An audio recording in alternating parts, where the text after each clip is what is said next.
오사카의 작은 하숙집에서 일어난 기적 같은 이야기가 전 세계를 감동시키고 있습니다. 한국인 개발자 한 명이 일본 출장길에 우연히 머물게 된 하숙집. 그곳에서 그는 운명을 바꿀 만남을 하게 됩니다. 45세 일본 여성 유미. 이혼 후 7년간 홀로 하숙집을 지켜온 그녀였습니다. 손님은 드물었지만 매일 아침 정성껏 차린 밥상만큼은 빼먹지 않았죠.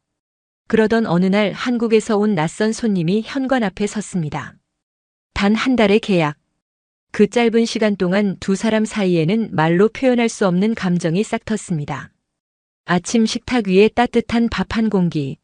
냉장고 속 달걀 4알로 만든 계란찜. 부엌 불빛 아래 나눈 커피 한 잔.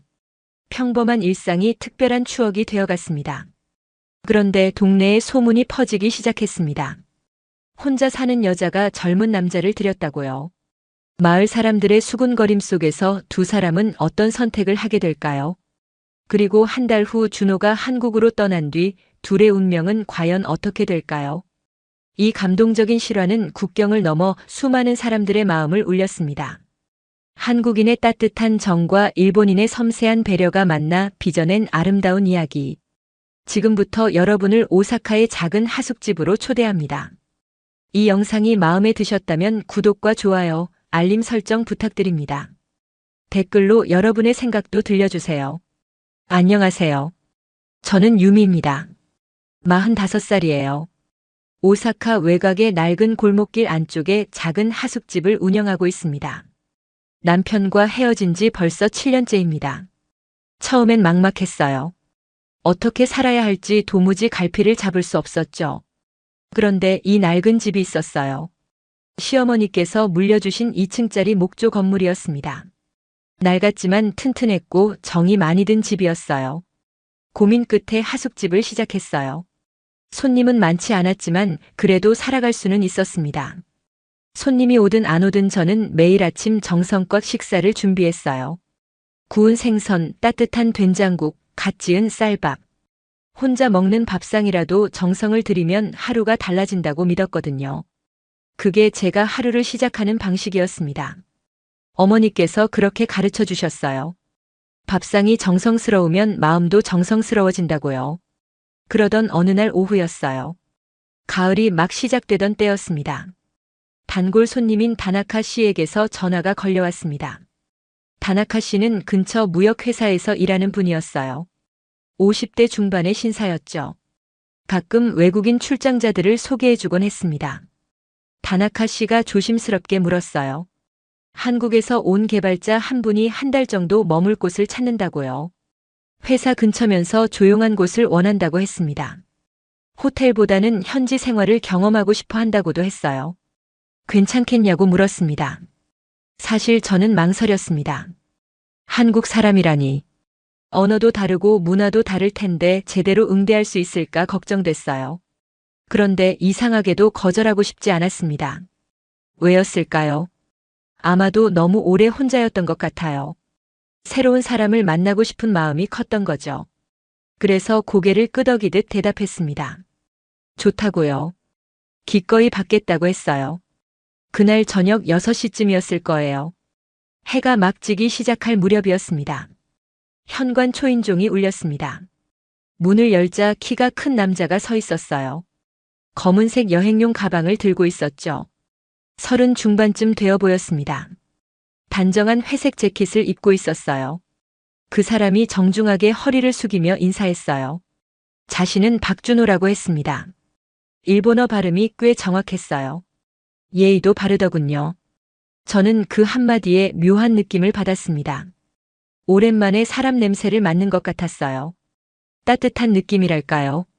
방으로 안내했습니다. 2층 끝방이었어요. 작지만 햇빛이 잘 드는 방이죠. 창문을 열면 작은 정원이 보입니다. 사계절 내내 꽃이 피는 정원이에요. 제가 직접 가꾸는 곳이죠. 준호 씨는 방을 둘러보더니 만족스러운 표정을 지었어요. 깨끗하고 좋다고 했습니다. 창문 밖 풍경이 아름답다고도 했어요. 짐을 풀고 내려온 준호 씨에게 저는 집안 규칙을 설명했어요. 아침은 7시 반에 준비된다고요. 저녁은 필요하면 미리 말해달라고 했습니다. 공용 욕실 사용 시간도 알려줬어요. 세탁기는 자유롭게 쓰되 다른 손님을 배려해달라고도 했죠. 준호 씨는 고개를 끄덕이며 들었습니다. 그러더니 묻더군요. 혹시 부엌을 사용해도 되냐고요. 가끔 간단한 요리를 하고 싶다고 했어요. 한국 음식이 그리울 것 같다고 했습니다. 저는 흔쾌히 허락했습니다. 오히려 반가웠어요. 요리하는 손님은 처음이었거든요. 부엌에 생기가 돌 것 같았습니다. 첫날 밤이었습니다. 2층에서 작은 소리가 들렸어요. 짐 정리하는 소리였죠. 가끔 걷는 소리도 들렸습니다. 그 소리를 듣다가 문득 이상한 생각이 들었습니다. 이 집에 사람이 있다는 게 이렇게 따뜻한 일이었나 싶었어요. 빈 공간이 채워지는 느낌이랄까요. 7년 동안 손님들이 왔다 갔지만 이런 기분은 처음이었습니다. 왜 그랬을까요? 준호 씨의 또렷한 목소리 때문이었을까요? 아니면 정중하게 숙인 그 허리 때문이었을까요? 잘 모르겠어요. 그냥 뭔가 달랐습니다. 다음 날 아침 준비를 하면서 저는 평소보다 더 정성을 들였습니다. 생선을 굽고 국을 끓이고 밥을 지었어요. 작은 반찬도 3가지나 만들었죠. 시금치 무침, 김치, 그리고 계란말이까지요. 손님을 위한 거라고 스스로에게 말했지만 사실은 제 마음이 들떠 있었던 것 같습니다. 7시 반이 되자 준호 씨가 식탁에 앉았어요. 깔끔하게 차려입은 모습이었죠. 회사 갈 준비를 마친 것 같았어요. 식탁을 보더니 놀란 표정을 지었습니다. 이렇게까지 해주시냐고 물었어요. 정말 놀란 것 같았습니다. 저는 웃으며 대답했습니다. 원래 이렇게 한다고요. 거짓말이었어요. 평소엔 이렇게까지 하지 않았거든요. 그런데 왜 그런 말이 나왔는지 모르겠습니다. 입에서 저절로 나온 말이었어요. 준호 씨는 밥을 한 숟가락 뜨더니 감탄했어요. 정말 맛있다고 했습니다. 고향 생각이 난다고도 했죠. 어머니가 차려주시던 밥상 같다고 했어요. 그 말에 제 가슴이 뜨끈해졌어요. 누군가에게 이런 말을 들어본 게 얼마만인지 몰랐습니다. 가슴속 어딘가가 따뜻해지는 느낌이었어요. 식사를 마치고 준호 씨는 회사로 떠났어요. 현관에서 정중하게 인사하고 나갔죠.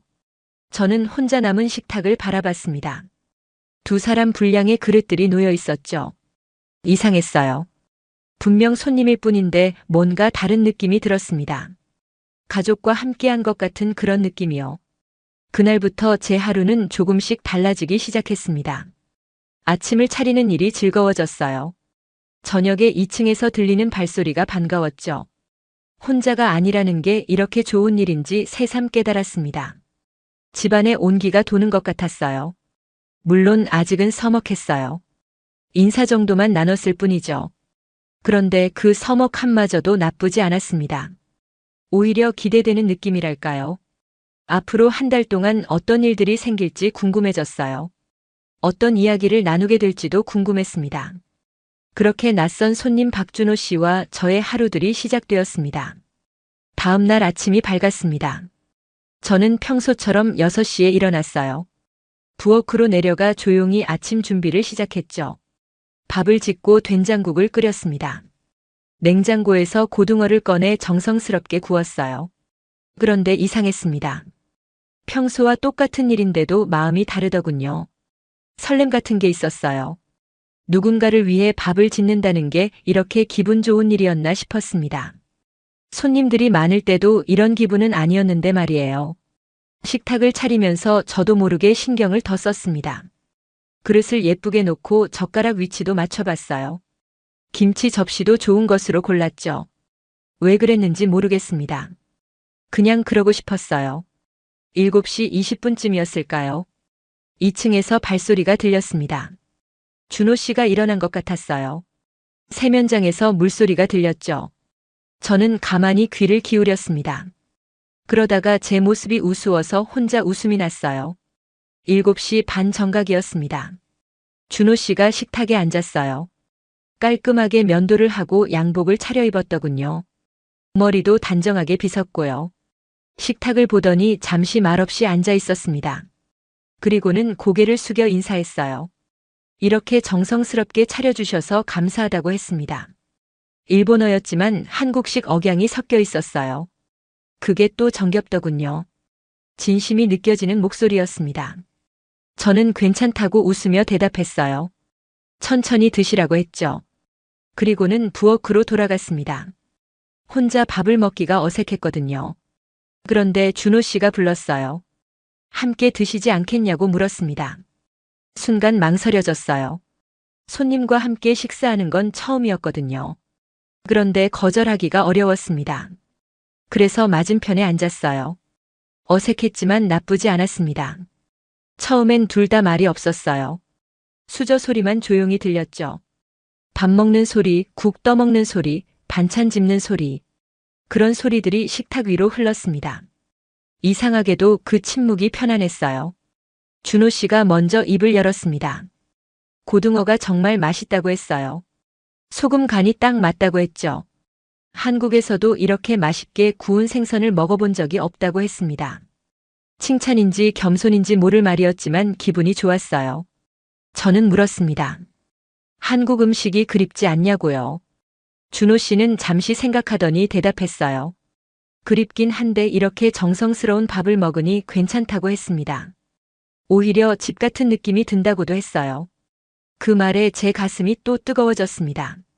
집 같다니요. 손님이 하숙집을 집 같다고 느낀다는 게 얼마나 큰 칭찬인지 알았어요. 저는 고맙다고 말했습니다. 그런 말을 들으니 보람이 느껴진다고요. 그날 이후 아침 식사는 저희의 일상이 되었습니다. 매일 7시 반이면 준호 씨가 내려왔어요.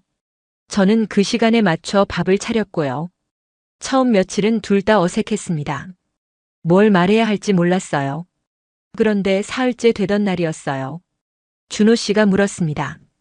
아침마다 메뉴를 어떻게 정하냐고요. 저는 웃으며 대답했어요. 냉장고에 있는 재료를 보고 즉흥적으로 만든다고요. 별다른 계획은 없다고 했죠. 준호 씨가 감탄했습니다. 그런데도 매번 이렇게 맛있냐고 물었어요. 비결이 뭐냐고도 했죠. 저는 부끄러웠지만 솔직하게 말했습니다. 비결 같은 건 없다고요. 그냥 먹는 사람을 생각하며 만든다고 했어요. 그러자 준호 씨의 표정이 부드러워졌습니다. 그 마음이 느껴진다고 했어요. 음식에 정성이 담겨 있다고 했죠. 저는 아무 말도 못했습니다. 그저 웃기만 했어요. 마음이 따뜻해지는 순간이었습니다. 넷째 날부터는 조금씩 대화가 늘었어요. 준호 씨가 회사 이야기를 했습니다. 일본 지사와 협업하는 프로젝트를 맡았다고 했어요. 한 달간 이곳에서 일하며 현지 팀을 이해해야 한다고 했죠. 저도 제 이야기를 조금 했습니다. 하숙집을 시작한 이유, 이 동네에 대한 애정, 그런 이야기들이요. 준호 씨는 조용히 들어주었어요. 가끔 고개를 끄덕이며 공감해 주었죠. 일주일이 지났을 무렵입니다. 어느 날 아침 준호 씨가 말했어요. 이 시간이 하루 중 가장 좋다고요. 바쁜 하루를 시작하기 전 이렇게 여유롭게 밥을 먹는 게 행복하다고 했습니다. 회사 기숙사에 있을 땐 아침을 거르곤 했다고 하더군요. 저도 그렇다고 대답했습니다. 혼자 먹던 아침이 이제는 기다려진다고요. 누군가와 함께 식사하는 게 이렇게 좋은 줄 몰랐다고 했어요. 솔직한 말이었습니다. 준호 씨가 웃었습니다. 그날따라 그 미소가 유난히 따뜻해 보였어요. 저도 덩달아 웃었죠. 어색했던 첫날이 까마득히 멀게 느껴졌습니다. 이제는 편안했어요. 식사를 마치고 준호 씨는 늘 정리를 도와주려 했습니다. 저는 괜찮다고 했지만 매번 그릇을 들고 부엌으로 따라왔어요. 설거지는 자기가 하겠다고 했죠. 손님인데도 말이에요. 그래서 타협했습니다. 설거지는 제가 하되 그릇 정리는 준호 씨가 하기로요. 그렇게 둘이서 부엌 일을 나눠 하게 되었어요. 이상했습니다. 일이 줄어든 것도 아닌데 마음이 가벼웠거든요. 어느 날 아침이었습니다. 준호 씨가 말했어요. 다음 주부터는 자기도 가끔 아침을 만들어 보고 싶다고요. 한국 음식을 해드리고 싶다고 했습니다. 저는 기꺼이 좋다고 했어요. 기대된다고도 했죠. 그 말을 하면서 준호 씨의 눈이 반짝였습니다. 뭔가 계획이 있는 것 같았어요. 저는 궁금해졌습니다. 어떤 음식을 만들지, 얼마나 잘할지. 기대되는 마음으로 그날 아침을 마무리했어요. 그렇게 저희의 아침 식탁은 점점 더 따뜻해져 갔습니다. 어색함은 사라지고 편안함이 자리 잡았어요. 낯선 손님이었던 준호 씨가 이제는 익숙한 사람처럼 느껴졌습니다. 하루하루가 소중해지는 그런 시간들이었어요. 준호 씨가 하숙집에 온 지 열흘이 지났습니다. 어느덧 우리의 아침 루틴도 자연스러워졌어요. 7시 반이면 자동으로 몸이 움직였죠. 밥 짓고 국 끓이고 반찬 꺼내는 일이 이제는 익숙했습니다. 그날 아침도 평소처럼 시작했어요. 냉장고를 열어 재료를 확인했습니다. 생선은 어제 다 썼고요. 두부가 좀 남아 있었어요. 된장국을 끓이려고 파를 꺼냈죠. 그리고 달걀을 꺼내려는데 이상했습니다. 분명 어제 저녁에 6알이 있었거든요. 그런데 2알밖에 없더군요. 고개를 갸우뚱했어요. 제가 깜빡하고 쓴 걸까요? 아니면 떨어뜨려서 깨진 걸까요? 기억이 나지 않았습니다. 한참을 생각해봤지만 도무지 모르겠더군요. 그러다가 문득 떠올랐습니다. 혹시 준호 씨가 부엌을 사용했을까요? 며칠 전에 부엌을 써도 되냐고 물었던 게 생각났어요. 그때 흔쾌히 좋다고 했었죠. 아마 그렇겠구나 싶었습니다. 준호 씨가 늦은 밤에 출입한 것 같았어요. 한국 음식이 그리웠나 보다 생각했죠. 달걀로 뭘 만들었을까 궁금했습니다. 계란 후라이였을까요? 아니면 계란밥이었을까요? 그런데 이상했어요. 화가 나지 않았습니다. 오히려 미안한 마음이 들더군요. 밤늦게까지 일하고 와서 배가 고팠을 텐데 말이에요. 제가 저녁도 제대로 챙겨드리지 못했구나 싶었습니다. 그날 저녁이었습니다. 준호 씨가 회사에서 돌아왔어요. 평소보다 조금 늦은 8시쯤이었습니다. 저는 부엌에서 설거지를 하고 있었죠. 준호 씨가 조용히 계단을 올라가는 소리가 들렸어요. 그런데 10분쯤 지났을까요? 준호 씨가 다시 내려왔습니다. 손에 뭔가를 들고 있더군요. 작은 냄비였어요. 냄비 안에서 김이 모락모락 올라오고 있었습니다. 준호 씨가 식탁 위에 그 냄비를 조심스럽게 놓았어요. 그리고는 부끄러운 듯이 말했습니다. 어젯밤에 부엌을 사용했다고요. 달걀을 좀 썼다고 했어요. 미안하다며 고개를 숙였습니다. 저는 황급히 손을 저었어요. 괜찮다고 했죠. 부엌을 쓰라고 했는데 뭐가 미안하냐고 했습니다. 그런데 준호 씨는 계속 말했어요. 그래도 허락 없이 써서 미안하다고요. 그래서 이걸 만들었다고 했습니다. 냄비 뚜껑을 열었습니다. 안에는 노란 계란찜이 들어있었어요. 김이 모락모락 피어오르고 있었죠. 파도 송송 썰어서 얹어놨더군요. 정성스러운 모습이었습니다. 준호 씨가 말했습니다. 자기가 만든 계란찜이라고요. 일본식은 아니지만 한번 드셔보라고 했어요. 한국 스타일이라 간이 좀 센 편이라고도 했죠. 어색하게 웃는 얼굴이었습니다. 저는 숟가락을 들었어요. 계란찜을 한 숟가락 떠서 입에 넣었습니다. 부드러웠어요. 폭신폭신한 식감이 입안에서 녹았죠. 간은 확실히 조금 센 편이었습니다. 그런데 이상하게 맛있었어요. 준호 씨가 조심스럽게 물었습니다. 어떠냐고요? 맛이 괜찮냐고 했어요. 저는 고개를 끄덕였습니다. 맛있다고 했어요. 정말 맛있다고 했죠. 거짓말이 아니었습니다. 진심으로 맛있었어요. 그런데 맛 때문만은 아니었습니다. 누군가가 저를 위해 음식을 만들어준다는 게 너무 오랜만이었거든요. 7년 동안 늘 제가 다른 사람을 위해 음식을 만들었어요. 받기만 했지 주는 일은 없었죠. 그런데 이렇게 누군가가 제게 음식을 해준다는 게 감동이었습니다. 달걀 4알로 만든 작은 계란찜이었지만 제게는 큰 선물 같았어요. 가슴이 뜨거워지는 걸 느꼈습니다. 준호 씨가 안심한 표정을 지었어요.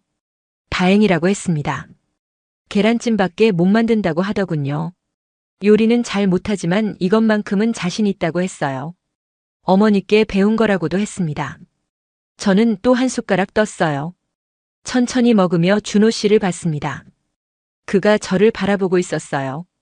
걱정스러운 눈빛이었죠. 제가 정말 맛있게 먹는지 확인하고 싶은 것 같았습니다. 그래서 웃으며 말했습니다. 정말 맛있다고요. 짠맛이 강하지만 오히려 그게 좋다고 했어요. 한국 식간이 이런 거냐고 물었죠. 준호 씨가 고개를 끄덕였습니다. 그렇다고 했어요. 저는 계란찜을 다 먹었습니다. 냄비를 싹싹 긁어 먹었어요. 한 숟가락도 남기고 싶지 않았거든요. 준호 씨가 놀란 표정을 지었습니다. 이렇게 다 드실 줄 몰랐다고 하더군요. 저는 웃으며 대답했어요. 맛있으면 남길 이유가 없다고요. 준호 씨가 기쁜 표정을 지었습니다. 그 표를 보니 제 마음도 따뜻해졌어요. 이렇게 작은 일로 서로가 행복해질 수 있다니 신기했습니다. 그날 밤 저는 오랜만에 행복한 마음으로 잠들었어요. 누군가가 저를 생각해 준다는 게, 저를 위해 무언가를 해준다는 게 이렇게 큰 위로가 되는 줄 몰랐습니다. 냉장고 속 달걀 4알이 준 선물이었어요. 다음 날 아침이었습니다. 저는 일부러 장을 봤어요. 달걀을 한 판 샀습니다. 10알들이요. 냉장고에 가득 넣어뒀죠. 준호 씨가 또 계란찜을 만들고 싶을 때 언제든 쓸 수 있게요. 그리고 생각했습니다. 이제 저도 준호 씨에게 뭔가 해줘야겠다고요. 특별한 음식을 만들어줘야겠다고 했어요. 준호 씨가 좋아할 만한 것을 고민했습니다. 저녁에 준호 씨가 돌아왔을 때 물었어요. 어떤 한국 음식을 좋아하냐고요. 준호 씨는 잠시 생각하더니 대답했습니다. 김치찌개랑 된장찌개를 좋아한다고 했어요. 집에서 먹던 맛이 그립다고도 했죠. 저는 메모했습니다. 김치찌개와 된장찌개요.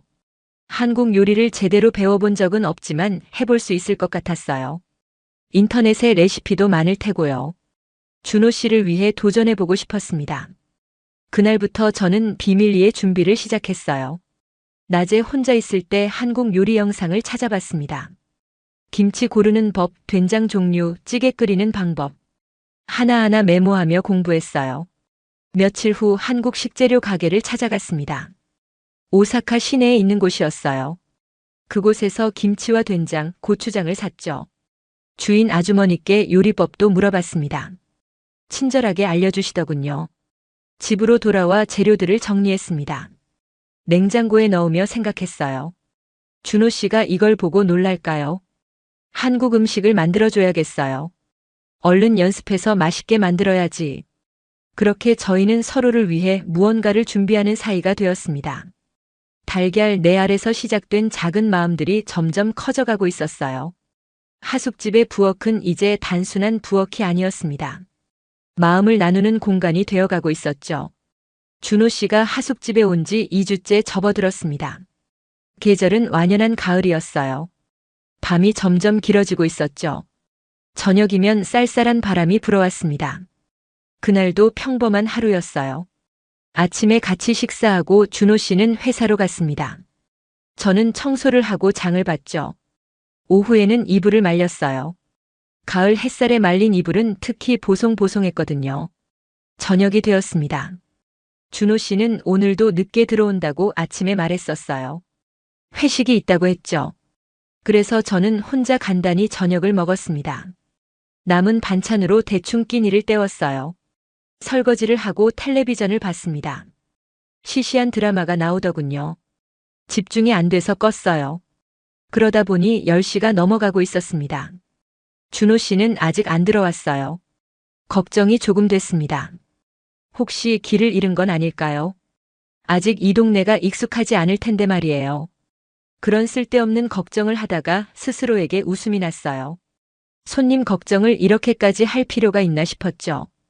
11시쯤 되었을까요? 부엌 불을 끌어갔습니다.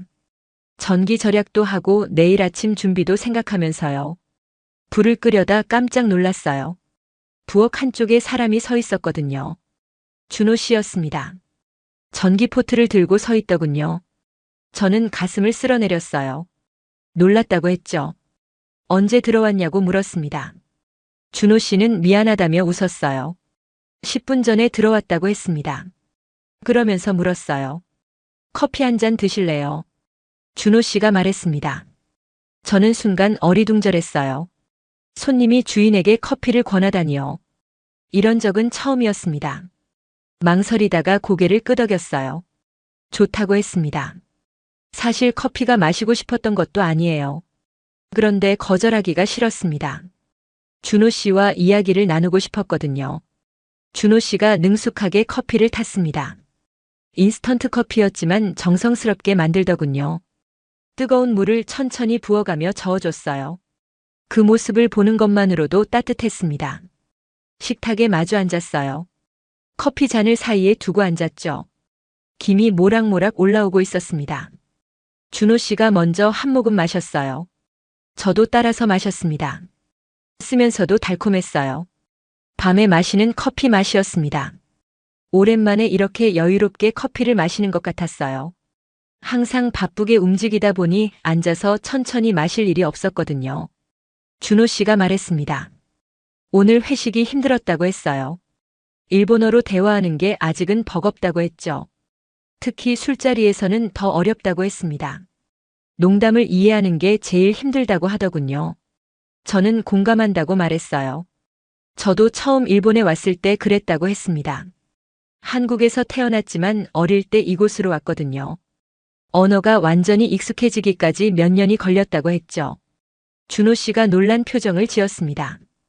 유미 씨도 한국 분이냐고 물었어요. 저는 고개를 끄덕였습니다. 그렇다고 했어요. 그런데 한국에 산 기억은 거의 없다고 했죠. 이제는 일본 사람이나 다름없다고도 했습니다. 그러자 준호 씨의 눈빛이 달라졌습니다. 그래서 한국 음식을 그렇게 잘 만드시는 거냐고 물었어요. 저는 웃으며 대답했습니다. 어머니께 배운 거라고요. 어머니는 돌아가실 때까지 한국 음식을 고집하셨다고 했어요. 준호 씨가 조용히 고개를 끄덕였습니다. 그래서 밥맛이 그렇게 익숙했냐고 했어요. 고향 맛이 난다고 했던 게 단순한 칭찬이 아니었다고 했죠. 정말로 한국의 손맛이 느껴졌다고 했습니다. 저는 기쁘면서도 부끄러웠어요. 그 정도로 잘하는 건 아니라고 했습니다. 그냥 익숙한 맛일 뿐이라고요. 준호 씨는 아니라고 했어요. 정말 맛있다고 감사하다고 했습니다. 잠시 침묵이 흘렀어요. 그런데 그 침묵이 불편하지 않았습니다. 오히려 편안했어요. 커피를 마시며 서로의 존재를 느끼는 것만으로도 좋았습니다. 준호 씨가 다시 입을 열었어요.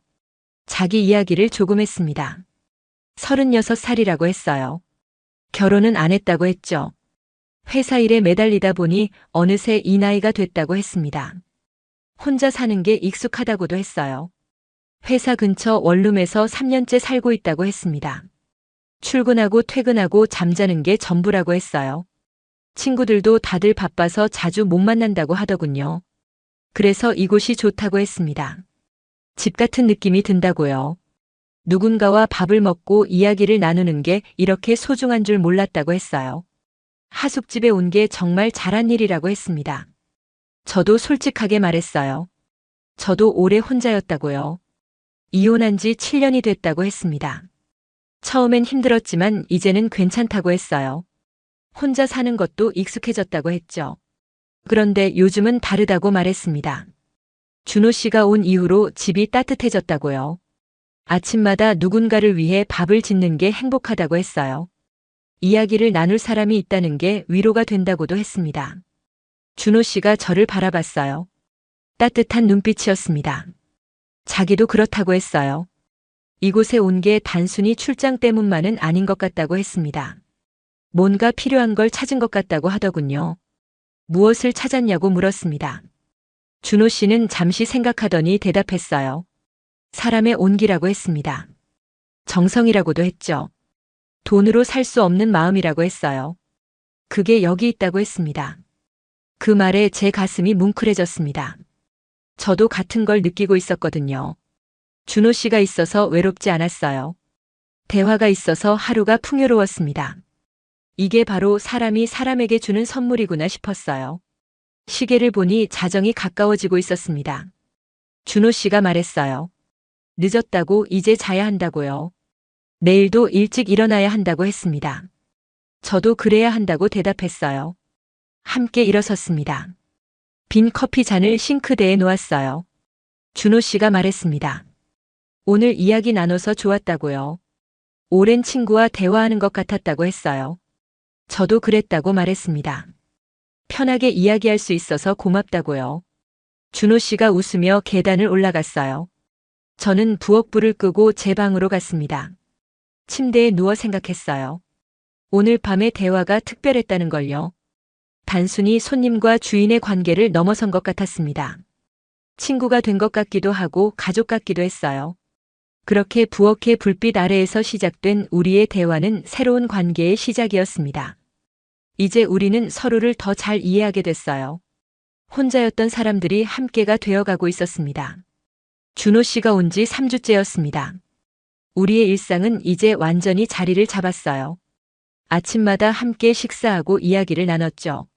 저녁에도 가끔 부엌에서 마주쳤습니다. 자연스러운 하루였어요. 그날 오후였습니다. 빨래를 널고 있는데 옆집 야마다 아주머니가 찾아왔어요. 60대 초반의 아주머니였죠. 이 동네에서 30년을 사신 분이었습니다. 소문에 밝은 분이기도 했어요. 야마다 아주머니가 대문 앞에 서서 부르더군요. 유미 씨, 유미 씨. 저는 빨래 집게를 놓고 나갔습니다. 무슨 일이냐고 물었어요. 아주머니는 주위를 두리번거리더니 작은 목소리로 말했습니다. 요즘 젊은 남자랑 같이 산다며 물었어요. 외국 사람이라던데 맞냐고 했습니다. 한국 사람이라고 들었다고도 했어요. 저는 순간 당황했습니다. 벌써 소문이 퍼진 거였어요. 아주머니에게 설명했습니다. 손님이라고요. 한 달 계약으로 머무는 분이라고 했습니다. 회사 출장 때문에 왔다고도 했어요. 그냥 하숙생일 뿐이라고 말했죠. 그런데 야마다 아주머니의 표정이 묘했습니다. 그래도 조심해야 한다고 했어요. 혼자 사는 여자가 젊은 남자를 들인다는 게 좋게 보이지 않는다고 했습니다. 동네 사람들이 뭐라고 할 거라고 하더군요. 저는 불편했지만 웃으며 넘겼습니다. 걱정해 주셔서 고맙다고 했어요. 그런데 괜찮다고 그냥 손님일 뿐이라고 했습니다.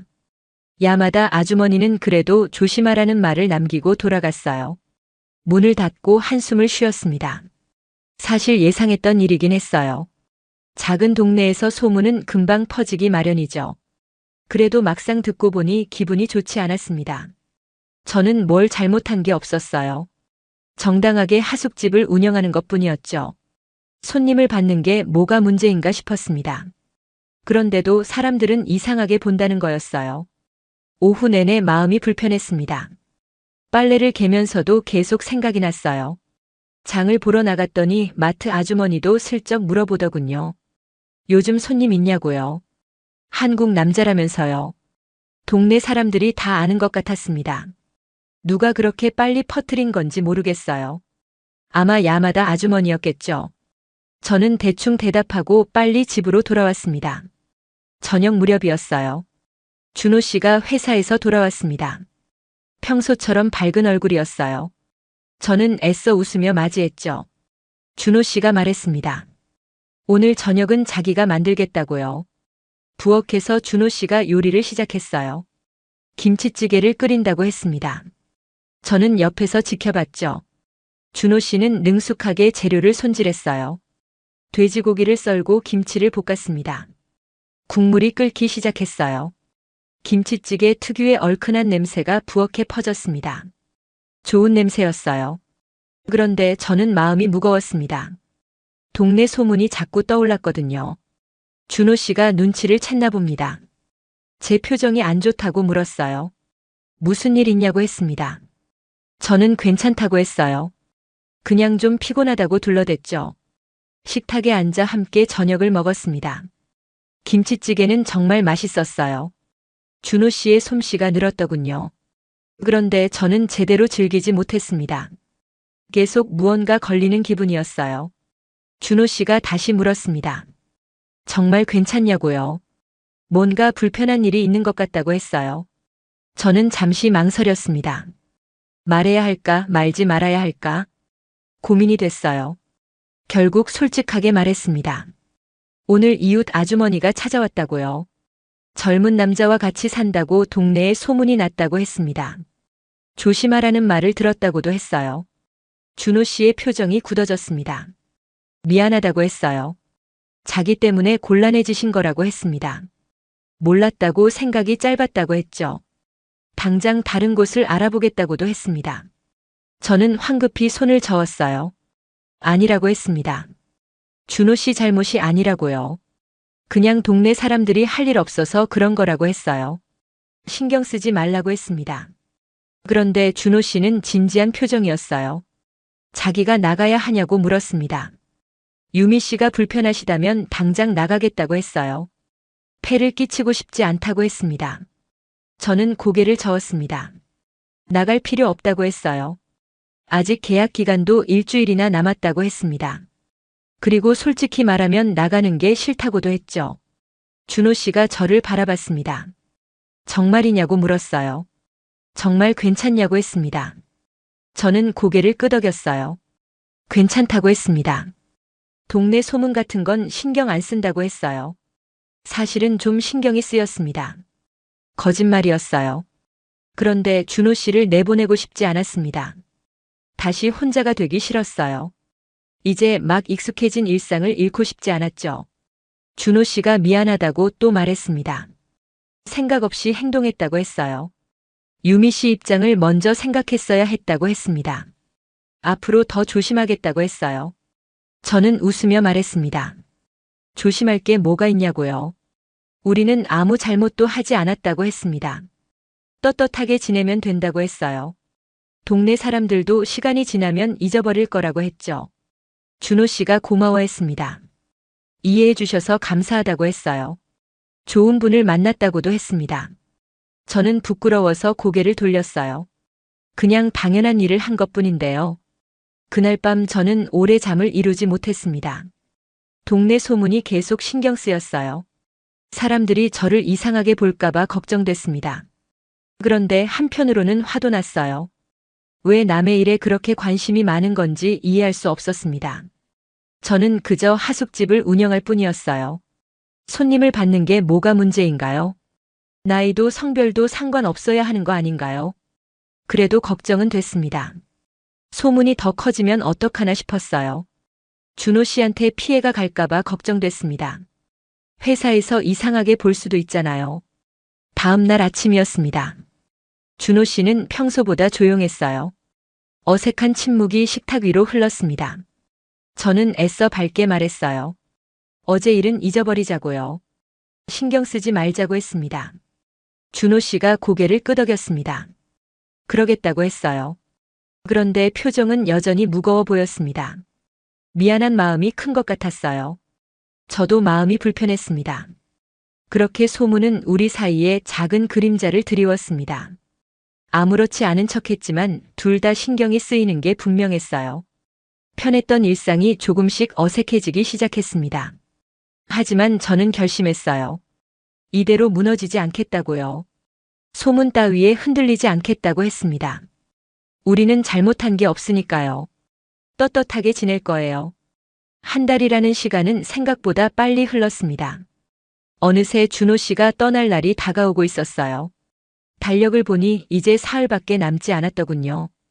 가슴 한쪽이 무거워지는 걸 느꼈습니다. 동네 소문은 시간이 지나며 조금씩 잦아들었어요.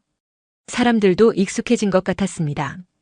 야마다 아주머니도 더 이상 뭐라고 하지 않았죠. 그저 가끔 인사만 나눌 뿐이었어요. 그날 아침 식탁은 유난히 조용했습니다. 준호 씨가 먼저 입을 열었어요. 다음 주 월요일에 한국으로 돌아간다고 했습니다. 비행기 표도 이미 끊었다고 했죠. 회사에서 정해준 일정이라고 했습니다. 저는 알고 있었습니다. 처음부터 한 달 계약이었으니까요. 그런데 막상 듣고 보니 실감이 났어요. 정말로 떠나는구나. 이제 며칠 남지 않았구나. 그런 생각에 밥맛이 없었습니다. 준호 씨도 표정이 어두웠어요. 밥을 먹으면서도 자꾸 한숨을 쉬더군요. 무슨 생각을 하는지 물어보고 싶었지만 참았습니다. 아마 저와 비슷한 마음일 거라고 생각했어요. 그날 하루는 이상하게 길었습니다. 청소를 하면서도 시간이 더디게 갔어요. 빨래를 널면서도 생각은 엉뚱한 곳으로 갔죠. 준호 씨가 떠나면 다시 혼자가 된다는 생각뿐이었습니다. 저녁 무렵 준호 씨가 돌아왔어요. 손에 큰 쇼핑백을 들고 있었습니다. 제게 건네더군요. 감사의 표시라고 했어요. 한 달 동안 잘 챙겨주셔서 고맙다고 했습니다. 가방을 열어보니 고급 일본 과자가 들어있었어요. 교토 유명 과자점 제품이더군요. 비싼 거라는 걸 한눈에 알 수 있었습니다. 저는 부담스러웠어요. 이렇게까지 하지 않아도 된다고 했죠. 준호 씨는 아니라고 했습니다. 마음이라고 했어요. 유미 씨 덕분에 일본 생활이 행복했다고 했습니다. 매일 아침 밥상이 없었다면 버티지 못했을 거라고도 했어요. 그 말에 제 눈시울이 뜨거워졌습니다. 참으려고 애썼지만 쉽지 않았어요. 겨우 웃으며 고맙다고 말했습니다. 잘 먹겠다고 했죠. 준호 씨도 웃었지만 그 웃음이 슬퍼 보였어요. 그날 저녁은 제가 특별히 준비했습니다. 준호 씨가 좋아하는 김치찌개를 끓였어요. 그동안 연습한 보람이 있었죠. 제법 한국 맛이 났습니다. 삼겹살도 구워서 상을 가득 차렸어요. 준호 씨가 감동한 표정을 지었습니다. 이렇게까지 해주시냐고 물었어요. 저는 당연하다고 했습니다. 마지막이니까 특별하게 준비했다고요. 준호 씨가 고맙다며 젓가락을 들었습니다. 식사 내내 대화가 없었어요. 둘 다 말이 없었습니다. 무슨 말을 해야 할지 몰랐던 거예요. 그저 수저 소리만 조용히 울렸죠. 침묵이 무겁게 느껴졌습니다. 준호 씨가 먼저 입을 열었어요. 정말 맛있다고 했습니다. 유미 씨의 요리 실력이 많이 늘었다고 했어요. 이제 한국 식당을 열어도 되겠다고 농담을 했죠. 저도 웃으며 대답했습니다. 준호 씨 덕분이라고요. 한국 음식을 연구하게 됐다고 했어요. 앞으로도 계속 만들 거라고 했습니다. 언젠가 또 한국 손님이 오면 대접하겠다고도 했죠. 그러자 준호 씨의 표정이 묘해졌습니다. 다른 한국 손님이라는 말이 마음에 걸렸나 봐요. 잠시 침묵하더니 말했습니다. 자기만 기억해달라고요. 자기가 첫 번째 한국 손님이었다고 했어요. 저는 당연하다고 대답했습니다. 잊을 수 없다고 했어요. 준호 씨는 특별한 손님이었다고 했습니다. 아니, 손님이 아니라 이제는 친구 같다고도 했죠. 준호 씨가 고개를 끄덕였습니다. 자기도 그렇다고 했어요. 유미 씨를 단순히 하숙집 주인으로만 생각한 적이 없다고 했습니다. 가족 같았다고, 집 같았다고 했어요. 식사를 마치고 둘이서 설거지를 했습니다. 이제는 완전히 익숙한 루틴이 됐어요. 제가 그릇을 씻으면 준호 씨가 닦아서 정리했죠. 말없이 움직이지만 호흡이 척척 맞았습니다. 설거지를 끝내고 식탁에 다시 앉았어요. 차를 한 잔씩 마셨습니다. 따뜻한 보리차였죠. 창밖으로 가을밤이 깊어가고 있었어요. 달빛이 정원을 비추고 있었습니다. 준호 씨가 말했습니다. 이 집이 그리울 거라고 했어요. 한국으로 돌아가도 이 시간들을 잊지 못할 것 같다고 했습니다. 특히 아침 식탁이 생각날 거라고 했죠. 저도 그렇다고 말했어요. 준호 씨가 떠나면 다시 혼자가 된다고요. 아침마다 두 사람 분량의 밥을 짓던 게 익숙해졌는데 말이에요. 이제 또 한 사람 분량으로 줄어든다는 게 슬펐습니다. 준호 씨가 미안하다고 했어요. 익숙하게 만들어 놓고 떠나서 미안하다고 했습니다. 저는 고개를 저었어요. 미안할 게 뭐가 있냐고요. 오히려 고맙다고 했습니다. 준호 씨 덕분에 외롭지 않았다고 말했어요. 한 달이라는 시간이 제게 큰 선물이었다고 했습니다. 사람과 함께 사는 게 이렇게 좋은 일인지 다시 깨달았다고도 했죠. 준호 씨가 제 손을 잡았습니다. 따뜻한 손이었어요. 자기도 그렇다고 했습니다. 유미 씨를 만난 게 행운이었다고 했어요. 한 달이 아니라 더 오래 있고 싶다고도 했습니다. 저도 그 마음을 이해했습니다. 사실 저도 같은 마음이었거든요. 한 달이 너무 짧았어요. 이제 막 익숙해졌는데 헤어져야 한다니요. 세상 일이 다 그런 것 같았습니다. 잠시 침묵이 흘렀어요. 둘 다 할 말이 많았지만 입 밖으로 꺼내지 못했습니다. 어떤 말도 이 순간을 제대로 표현할 수 없을 것 같았거든요. 준호 씨가 일어서며 말했습니다. 늦었으니 자야겠다고요. 내일도 회사에 가야 한다고 했어요. 마지막 며칠 동안 인수인계를 해야 한다고 했습니다. 저도 일어섰습니다. 그러자고 했어요. 준호 씨가 계단을 올라가는 모습을 지켜봤습니다. 등이 쓸쓸해 보였어요. 제 마음도 그랬습니다. 그날 밤 저는 잠들기 전까지 생각했어요. 남은 사흘을 어떻게 보내야 할까요? 특별하게 만들고 싶었습니다. 준호 씨도 저도 후회 없이 보낼 수 있게요. 다음 날 아침 식탁에는 어색한 공기가 흘렀습니다. 둘 다 이별이 머릿속에 가득했어요. 웃으려고 애썼지만 쉽지 않았습니다. 밥맛도 예전 같지 않았어요. 준호 씨가 회사로 떠나며 말했습니다. 저녁에 일찍 들어오겠다고요. 함께 시간을 보내고 싶다고 했어요. 저는 고개를 끄덕였습니다. 기다리겠다고 했죠. 혼자 남은 집은 유난히 조용했습니다. 이제 곧 다시 이런 고요함이 일상이 되겠죠. 준호 씨가 없는 집은 텅 빈 것 같을 거예요. 그 생각만으로도 가슴이 먹먹했습니다. 그렇게 이별의 날은 다가오고 있었습니다. 남은 시간은 얼마 없었어요. 저희는 그 시간을 최대한 소중하게 보내기로 했습니다. 마지막까지 함께 웃고 이야기 나누기로요. 준호 씨가 떠난 지 2달이 지났습니다. 계절은 어느새 겨울로 접어들고 있었어요. 오사카의 겨울은 차갑지만 눈은 거의 내리지 않았죠. 그저 쌀쌀한 바람만 불어왔습니다. 준호 씨가 떠난 날을 아직도 생생히 기억해요. 마지막 아침 식사를 함께 했습니다. 둘 다 말이 없었죠. 공항까지 배웅하겠다고 했지만 준호 씨가 거절했어요. 차라리 집에서 헤어지는 게 낫다고 했습니다. 현관 앞에서 마지막 인사를 나눴어요. 준호 씨는 정중하게 허리를 숙였습니다. 1달 동안 감사했다고 했어요. 평생 잊지 못할 거라고도 했죠. 저는 겨우 웃으며 손을 흔들었습니다. 준호 씨가 골목 끝으로 사라질 때까지 지켜봤어요. 뒷모습이 작아지다가 결국 보이지 않았습니다. 그제야 문을 닫았죠. 혼자 남은 집은 너무 조용했어요. 처음 며칠은 정말 힘들었습니다. 아침마다 습관적으로 2사람 분량의 밥을 지었어요. 그러다가 깨닫고는 한숨을 쉬었죠. 이제 혼자라는 걸요. 다시 예전으로 돌아갔다는 걸요. 식탁에 혼자 앉아 밥을 먹는 게 너무 적막했습니다. 맞은편 빈자리가 자꾸만 눈에 들어왔어요. 준호 씨가 앉아있던 그 자리요. 이제는 텅 비어 있었습니다. 일주일쯤 지났을 때 2층 방을 정리했어요. 준호 씨가 쓰던 방이었죠. 침대 시트를 갈고 창문을 열어 환기했습니다. 깨끗이 청소했지만 왠지 모를 서운함이 남았어요. 그날 이후 새로운 손님을 받지 않았습니다. 하숙집 문을 닫은 건 아니었어요. 그냥 손님을 받을 마음이 들지 않았던 거죠. 다나카 씨가 몇 번 연락했지만 거절했습니다. 혼자만의 시간이 다시 시작됐어요. 아침에 일어나서 청소하고 장 보고 저녁 먹고 자는 일상이었습니다. 예전처럼요. 그런데 이상했어요. 똑같은 일상인데 예전 같지 않았습니다. 뭔가 빠진 것 같은 느낌이 계속 들었어요. 공허함이랄까요? 1달이라는 시간이 제 일상에 큰 구멍을 만들어 놓은 것 같았습니다. 그 구멍을 채울 방법을 찾지 못했어요. 가끔 준호 씨 생각이 났습니다. 지금쯤 뭐 하고 있을까요? 한국에서 잘 지내고 있을까요?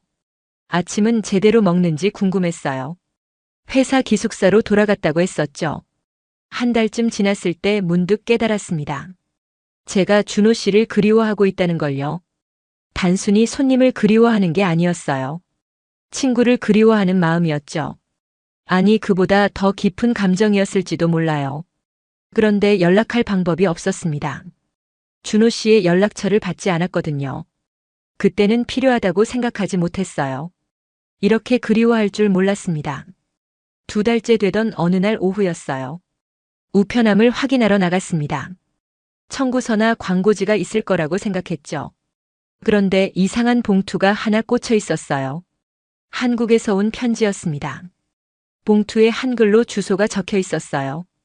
보낸 사람 이름을 보고 심장이 뛰었습니다. 박준호라고 적혀 있었거든요. 손이 떨렸습니다. 봉투를 들고 서 있는데 심장 소리가 크게 들렸어요. 얼른 집으로 들어갔습니다. 식탁에 앉아 조심스럽게 봉투를 뜯었죠. 안에는 편지 1장과 사진 1장이 들어 있었습니다. 먼저 사진을 봤어요. 하숙집 앞에서 찍은 사진이었습니다. 준호 씨와 제가 함께 서 있는 모습이었죠. 언제 찍은 건지 기억이 났습니다. 준호 씨가 떠나기 이틀 전이었어요. 지나가던 동네 아주머니한테 부탁해서 찍었던 사진이었습니다. 둘 다 어색하게 웃고 있었어요. 그때는 그냥 기념으로 찍는 거라고 생각했어요. 그런데 사진 속 우리 표정을 보니 마음이 뭉클했습니다. 서로를 아끼는 마음이 느껴졌거든요. 떠나기 싫어하는 마음도요. 편지를 펼쳤습니다. 정갈한 손글씨였어요. 준호 씨가 직접 쓴 게 분명했습니다. 천천히 읽기 시작했어요. 한 글자 한 글자 또렷하게 읽었습니다. 편지는 이렇게 시작했습니다. 유미 씨께 잘 지내시나요? 한국에 온 지 2달이 됐습니다. 그동안 많은 생각을 했어요. 오사카에서의 한 달이 제 인생에서 가장 행복한 시간이었다는 걸요. 유미 씨의 따뜻한 밥 덕분에 일본이 집처럼 느껴졌습니다. 매일 아침 식탁에 앉을 때마다 행복했어요. 유미 씨와 나눈 대화들도 소중했습니다. 그 모든 게 그립습니다. 한국에 돌아와서도 아침마다 유미 씨가 생각나요. 혼자 밥을 먹으면서 그때를 떠올립니다. 그 따뜻했던 부엌의 온기를요. 함께 나눈 웃음과 침묵을요. 언젠가 다시 오사카로 돌아가고 싶습니다. 그때는 제가 유미 씨를 위해 밥을 짓겠어요. 한국 음식을 정성껏 만들어드리고 싶습니다. 제가 받은 마음을 돌려드리고 싶어요. 건강하시고 행복하세요. 유미 씨의 하숙집에 또 좋은 손님들이 오기를 바랍니다. 그리고 저를 가끔 기억해 주세요. 준호 드림. 편지를 다 읽고 나서 한참을 앉아 있었습니다. 눈물이 나려는 걸 참았어요. 울면 안 될 것 같았거든요. 대신 편지를 다시 한번 읽었습니다. 천천히요. 준호 씨도 저와 같은 마음이었구나 싶었어요. 그리워하고 있었구나요. 그 사실이 위로가 됐습니다. 저만 이렇게 그리워하는 게 아니었어요. 편지를 소중하게 접었습니다. 사진과 함께 봉투에 다시 넣었어요. 그리고 부엌으로 갔습니다. 벽에 코르크보드가 있었거든요. 거기에 편지를 꺼내 정성스럽게 고정했습니다. 사진도 함께 붙였어요. 편지 바로 옆에요. 그렇게 하고 나니 마음이 조금 나아졌습니다. 준호 씨가 여기 있는 것 같았어요. 적어도 그의 마음은 여기 있다고 느껴졌죠. 그날 저녁 저는 오랜만에 2사람 분량의 밥을 지었습니다. 왜 그랬는지 모르겠어요. 그냥 그러고 싶었습니다. 준호 씨가 옆에 있는 것처럼 식탁을 차렸어요. 혼자 밥을 먹으면서도 외롭지 않았습니다. 벽에 붙은 편지를 바라보며 먹었거든요. 준호 씨의 목소리가 들리는 것 같았어요. 맛있다고 고맙다고 말하는 것 같았습니다. 밥 짓는 냄새가 유난히 따뜻하게 느껴졌어요. 부엌에 김이 모락모락 올라오는 게 포근했습니다. 이 집이 다시 살아나는 것 같았죠. 편지 한 장이 마법을 부린 것 같았어요. 그날 밤 저는 오랜만에 편안하게 잠들었습니다. 준호 씨가 어딘가에서 저를 생각하고 있다는 걸 알았거든요. 그 사실만으로도 충분했어요. 외롭지 않았습니다. 다음 날 아침 일어나서 제일 먼저 한 일이 있었어요. 부엌으로 가서 편지를 다시 읽는 거였습니다. 어제 읽었는데도 또 읽고 싶었어요. 100번을 읽어도 질리지 않을 것 같았습니다. 편지의 마지막 문장이 자꾸만 떠올랐어요. 언젠가 다시 돌아가면 이번엔 제가 밥을 짓겠습니다. 그 말이 약속처럼 느껴졌습니다. 준호 씨가 다시 올 거라는 약속이요. 정말 다시 올까요? 그럴 수 있을까요? 확신할 수는 없었습니다. 그래도 기다리기로 했어요. 준호 씨를 믿기로 했죠. 그의 말을 믿고 싶었습니다. 그날부터 저는 다시 힘을 냈어요. 아침마다 정성껏 밥을 지었습니다. 혼자 먹는 밥이었지만 소홀하지 않았어요. 준호 씨가 보고 있을 것 같았거든요. 하숙집 청소도 부지런히 했습니다. 정원의 꽃도 더 잘 가꿨어요. 언젠가 준호 씨가 다시 온다면 더 예쁜 모습을 보여주고 싶었거든요. 편지는 계속 부엌 벽에 붙어 있었습니다. 매일 그걸 보며 힘을 얻었어요. 준호 씨의 약속을 잊지 않았습니다. 다시 만날 날을 기다렸어요. 그렇게 저의 하루는 다시 의미를 찾아갔습니다. 편지 한 장과 사진 한 장이 제게 희망을 준 거예요. 기다림도 나쁘지 않았습니다. 기다리는 동안 더 나은 사람이 되면 되니까요.